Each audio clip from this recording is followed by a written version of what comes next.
మనం ఈ యొక్క ధ్యానం అనే విషయం గురించి కూలంకషంగా తెలుసుకుందాం.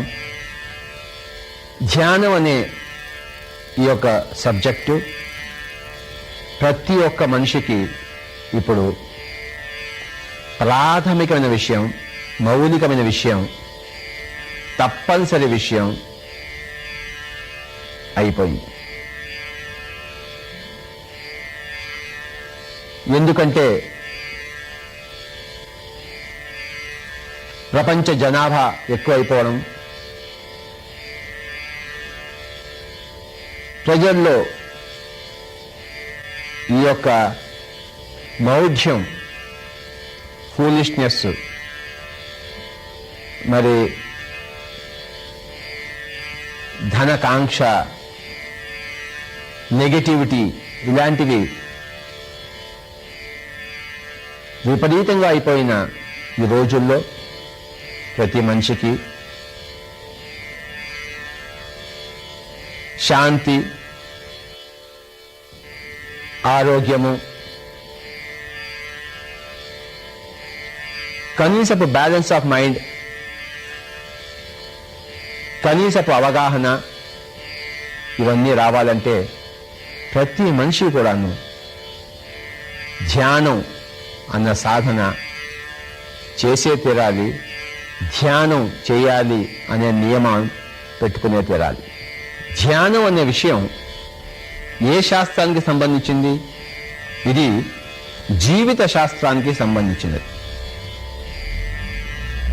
జీవిత శాస్త్రం అంటే నేను ఎలా సరిగ్గా జీవించాలి, ఎలా జీవించకూడదు, జీవించే విధానం గురించి శాస్త్రం ఏం చెప్తోంది, ఏది నిషేధించింది. కనుక ఈ ధ్యానం అనేది జీవిత శాస్త్రంలో ముఖ్యమైన భాగం. మనం ఒక వ్యాపారం చేస్తున్నాం అనుకోండి, ఆ వ్యాపారానికి సంబంధించిన శాస్త్రం ఒకటి ఉంటుంది. వ్యవసాయం చేస్తున్నాం అనుకోండి, ఆ వ్యవసాయానికి సంబంధించిన వ్యవసాయ శాస్త్రం ఉంది. కనుక వ్యవసాయం చేయదలుచుకున్న వాళ్ళు ఆ వ్యవసాయ శాస్త్రంలో వాళ్ళు పట్టభద్రులు కావాలి, దాన్ని అధ్యయనం చేయాలి. అప్పుడు వాళ్ళు వ్యవసాయం చేస్తే బాగుంటుంది. భూమి యొక్క సారం ఏమిటి, విత్తనాలు ఏమిటి, హైబ్రిడ్ విత్తనాలు ఏమిటి, మరి వాతావరణ పరిస్థితులు ఎలా ఉండాలి, నేలలో తేమ ఎలా ఉండాలి, సాగు ఎలా చేయాలి, మొక్కకి ఎంత దూరం ఉండాలి, ఇలా ఎన్నో విషయాలు ఉంటాయి వ్యవసాయ శాస్త్రంలో. కనుకనే వ్యవసాయ శాస్త్రం అన్నది ఉన్నది. అలాగే వ్యాపార శాస్త్రం అనుకోండి, కామర్స్, అదో పెద్ద విద్య. అంటే వ్యాపారం ఎలా చేయాలి, వ్యాపారానికి మనకు కావాల్సిన దక్షత ఏమిటి, మన బిజినెస్ని ఎలా ఇంప్రూవ్మెంట్ చేసుకోవాలి, అదో పెద్ద మహాసాగరం సబ్జెక్టు. దానికి మనం డిగ్రీలు ఆ పట్టభద్రులు అవుతాం. కనుక మేనేజ్మెంట్ సైన్స్, MBA అని పెద్ద పెద్ద డిగ్రీలు ఉన్నాయి, కళాశాలలు ఉన్నాయి, దానికి బోర్డు అంత సబ్జెక్ట్ ఉంది. మరి వ్యాపారం ఎలా చేయాలి, వ్యవసాయం ఎలా చేయాలి, వీటికి పెద్ద ఒక వ్యవస్థ ఉంది, ఒక విద్యావేత్తలు ఉన్నారు, అందులో శాస్త్రజ్ఞులు ఉన్నారు, అంత పెద్ద శాస్త్రం ఉంది. అలాగే సంగీత శాస్త్రం తీసుకోండి, రాగాలేమిటి, తాళాలేమిటి, అందులో మరి విభేదాలేమిటి, లయ ఏమిటి, శృతి ఏమిటి, హార్మోని అంటే ఏమిటి, సింఫోనీ అంటే ఏమిటి, ఇలాగా పెద్ద శాస్త్రం అది. సంగీతం నేర్చుకునే వాళ్ళు, సంగీతంలో నేను ప్రగతి సాధించాలి అనుకునే వాళ్ళు ఆ శాస్త్రాన్ని అధ్యయనం చేస్తే గానీ అది రాదు. మన బాత్రూమ్ సింగింగ్తో మరి మనం సంగీతకారులం అవుతామా, బాలమురళీ కృష్ణలా అవుతామా, యేసుదాస్లా అవుతామా, మరి బిస్మిల్లా ఖాన్లా అవుతామా? దానికి ఒక నియమము, ఒక శాస్త్రము, ఒక పద్ధతి, ఒక గురువు, ఒక విద్య, ఒక శిక్షణ, ఇవన్నీ ఉన్నాయి. ఈ యొక్క వ్యాపార సంబంధమైన విద్య, వ్యవసాయ సంబంధమైన విద్య, లేకపోతే సంగీత సంబంధమైన విద్య, ఇవన్నీ ఎలా ఉన్నాయో ఇవన్నీ అలాగే జీవితం అనే శాస్త్రం కూడా ఉంది. ఈ విధంగా రకరకాల విద్యా శాస్త్రాల్లాగా జీవితము, జీవిత శాస్త్రము, జీవిత విద్య అనే విద్య గురించి ఈరోజు మనం ఇక్కడ ఉన్నాం. ఈ పుట్టుక అంటే ఏమిటి, ఈ చావు అంటే ఏమిటి, ఈ మధ్యలో జీవితం అంటే ఏమిటి, పుట్టుక ముందు నేను ఉన్నానా లేదా, చావుకు తర్వాత నేను ఎక్కడన్నా పోతానా, అసలు ఉన్నానా లేదా, జీవితంలో ఆనందంగా ఉండాలి, ఎలా ఉండాలి, అందరితో కలిసిమెలిసి ఉండాలి, ఎలా కలిసిమెలిసి జీవించాలి, ఇలాగ రకరకాల విషయాల గురించి మనకి చెప్తుంది ఈ యొక్క జీవిత శాస్త్రం. ఈరోజు మనం ధ్యానం అనే విషయం గురించి తెలుసుకోవాలనుకుంటున్నాం. ఈ ధ్యానం అనేది జీవిత శాస్త్రంలో అత్యద్భుతమైన విషయం, అతి ముఖ్యమైన విషయం, అతి మౌలికమైన విషయం. వ్యాపారంలో ఉండే ప్రతివాడు నేను వ్యాపారంలో ఎన్నో లాభాలు పొందాలి అని అనుకుంటాడు. వ్యాపారంలో లాభాలు పొందడం కోసమే వ్యాపారం చేస్తున్నాం, నష్టాలు పొందడం కోసం కాదు. ఏదో విధంగా వ్యాపారం చేయడం కోసం, టైం పాస్ కోసం ఎవడు వ్యాపారం చేయడు. అలాగే వ్యవసాయంలో ఉన్నప్పుడు ఏదో దున్నుదానిలే, ఎంత వస్తే అంతేలే అని ఎవడు, ఏ రైతు కూడాను వ్యవసాయం చేయడు. అత్యధికమైన దిగుబడి కోసమే పాపం వస్తారు. కానీ ఆ శాస్త్రం తెలియక ఆ వ్యవసాయంలో నష్టపోతాడు, వ్యాపారంలో నష్టపోతాడు. అలాగే జీవితంలో కూడాను ప్రతి ఒక్కడు నేను ఎంతో ఆనందంగా జీవించాలి, నేను ఎంతో చక్కగా జీవించాలి, అందరూ షహబాష్ బేటా అనుకునే విధంగా జీవించాలి, నేను మన్ననలు పొందాలి, నేను ఆరోగ్యంగా ఉండాలి, ఆనందంగా ఉండాలి, ప్రీతి పాత్రుడుగా ఉండాలి, అందరికీ ఆదర్శప్రాయంగా ఉండాలి అని ఎన్నో అనుకుంటాడు. కానీ అంతా అస్తవ్యస్తం, గందరగోళం, ఏం చేయాలో తెలియదు, ఎలా మాట్లాడాలో తెలియదు, ఏది వినాలో తెలియదు, ఎలా చూడాలో తెలియదు, ఏది ఆలోచించాలో తెలియదు, ఏది తినాలో తెలియదు, ఎందుకు పుట్టామో తెలియదు, ఎందుకు చేస్తున్నామో తెలియదు. కనుక జీవితం అంతా ఈ జీవిత శాస్త్రం అనేది తెలియకుండా జీవిస్తున్నాం. కనుక అంత గందరగోళం, అస్తవ్యస్తం, అంధకారం, కాలికాలం.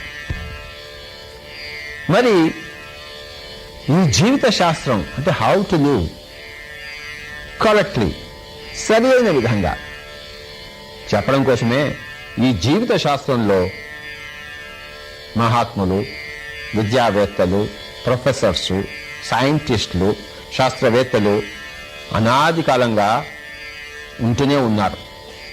వేదవ్యాసుడు మహాభారతాన్ని ఎందుకు రచించాడు? జీవిత శాస్త్రం బోధించడం కోసం.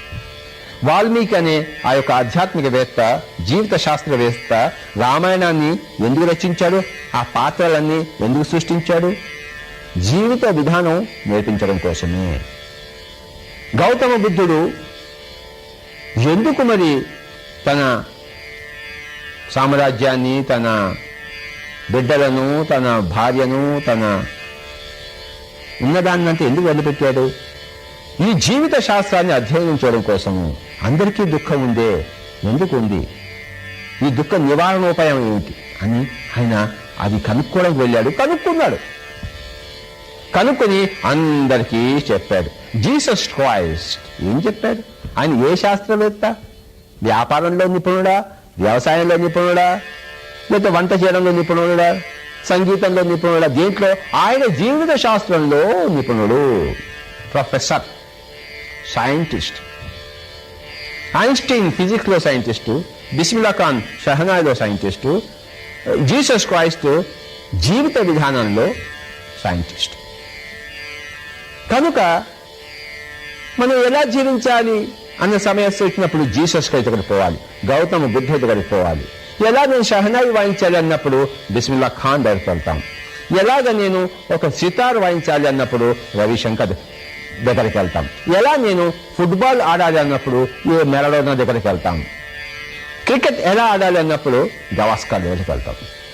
ఎలా జీవించాలి, ఎందుకు జీవించాలి, జీవిత శాస్త్రం అంటే ఏంటి తెలుసుకోవడం కోసం గౌతమ బుద్ధుడి దగ్గరికి వెళ్తాం, జీసస్ క్రైస్ట్ దగ్గరికి వెళ్తాం, వేద వ్యాసుడి దగ్గరికి వెళ్తాం, వాల్మీకి దగ్గరికి వెళ్తాం.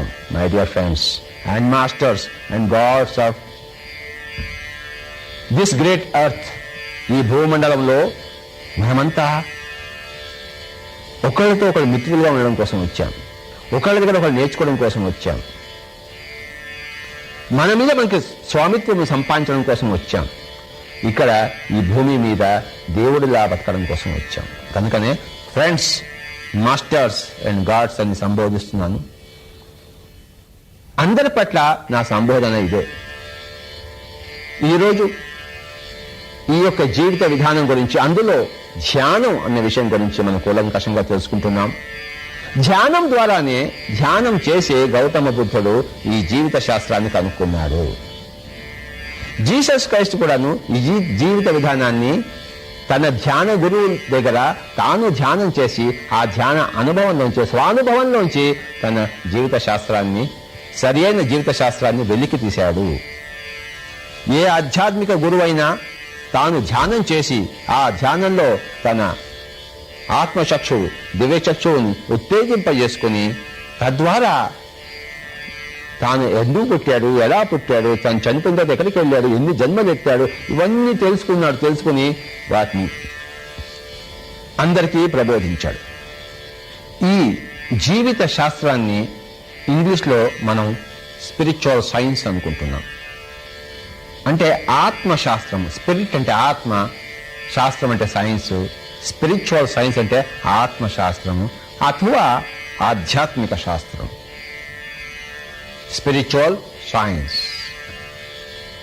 మనము పిరమిడ్ స్పిరిచువల్ సొసైటీస్ని స్థాపించాము.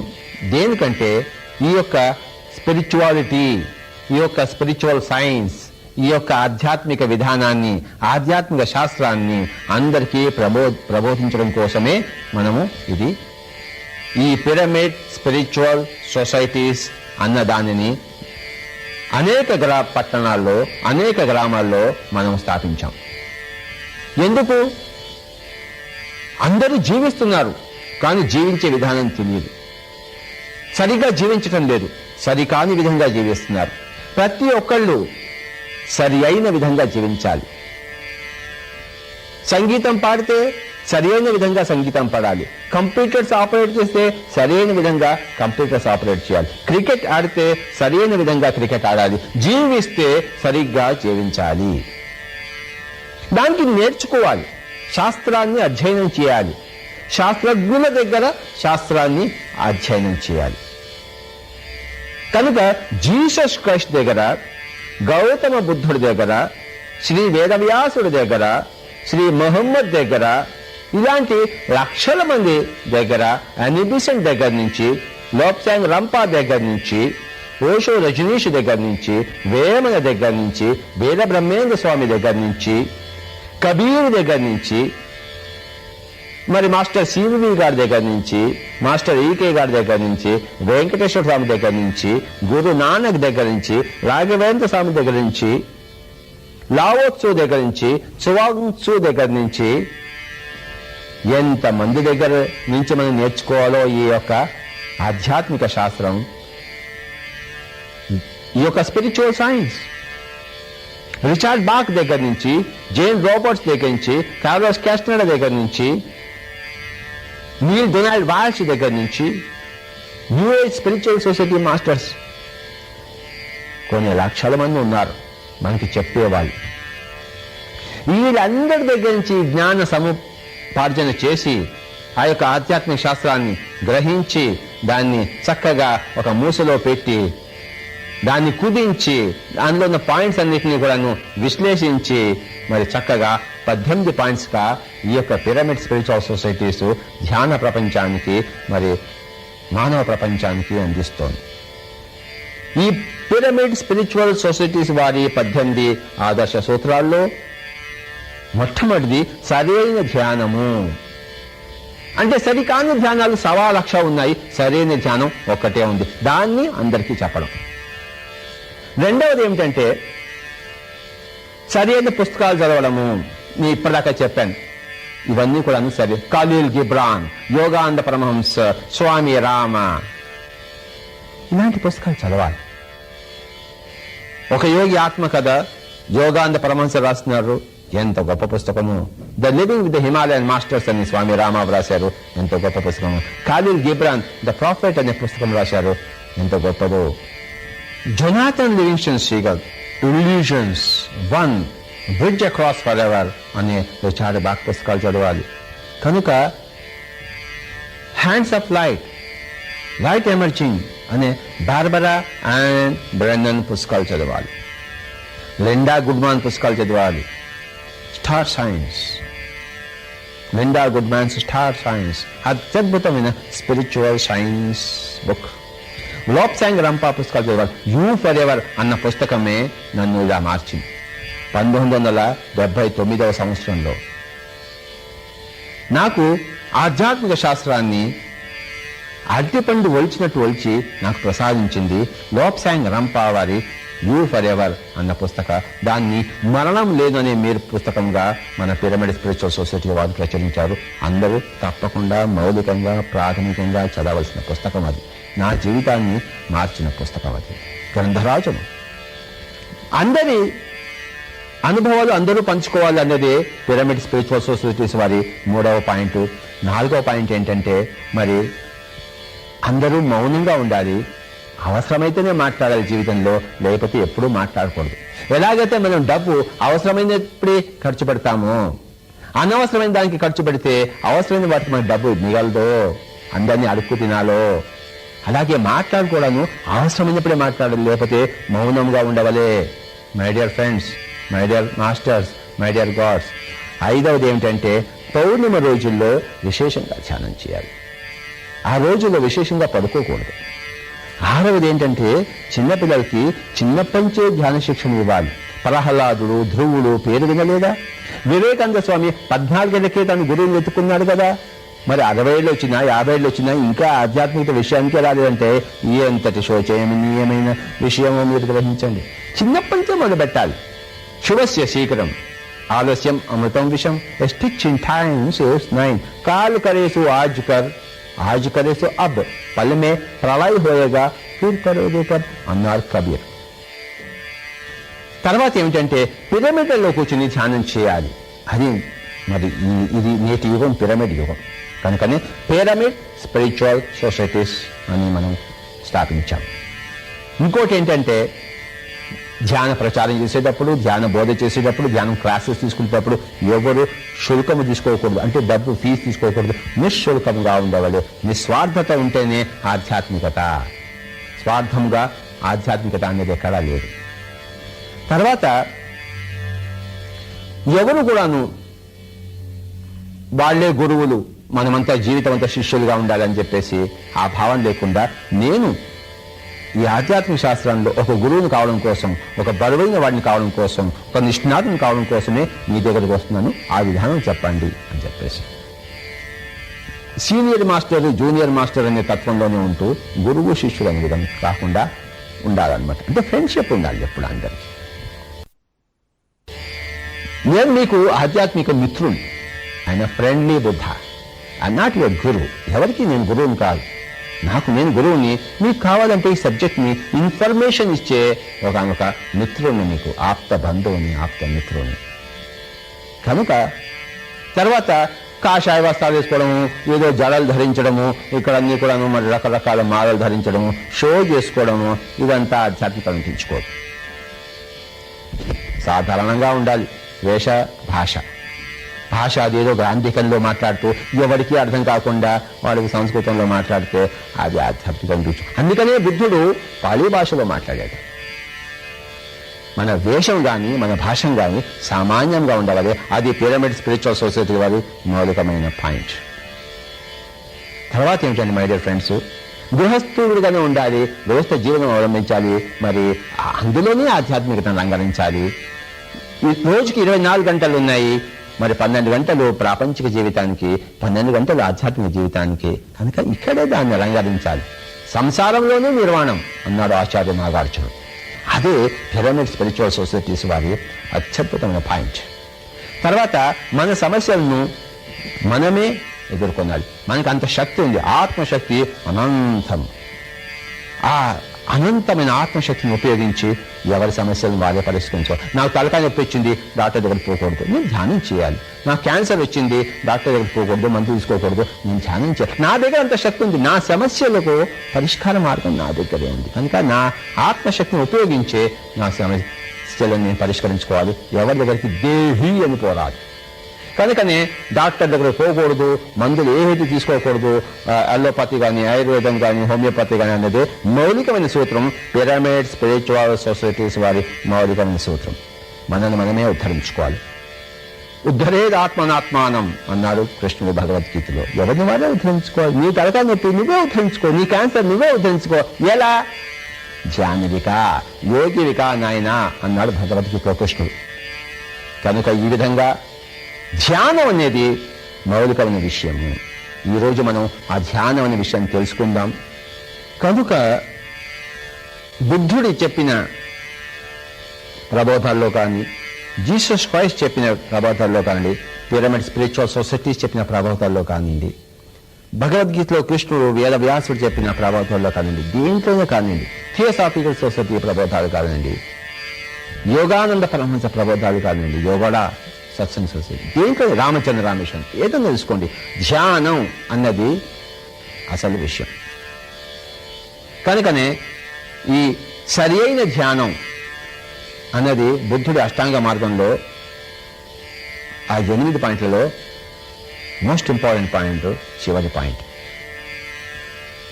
బుద్ధుడి అష్టాంగ మార్గంలోని ఆ సరి అయిన ధ్యానము అన్న చివరి పాయింట్ పిరమిడ్ స్పిరిచువల్ సొసైటీ మాస్టర్లకి మొట్టమొదటి పాయింట్ అని. కనుకనే పిరమిడ్ స్పిరిచువల్ సొసైటీస్ వారి 18 ఆదర్శ సూత్రాలు సరైన ధ్యానం చేయడము, చేయించడము అనేది మొట్టమొదటి పాయింట్. ధ్యానం అంటే ఏమిటి తెలుసుకుందాం. గుర్తు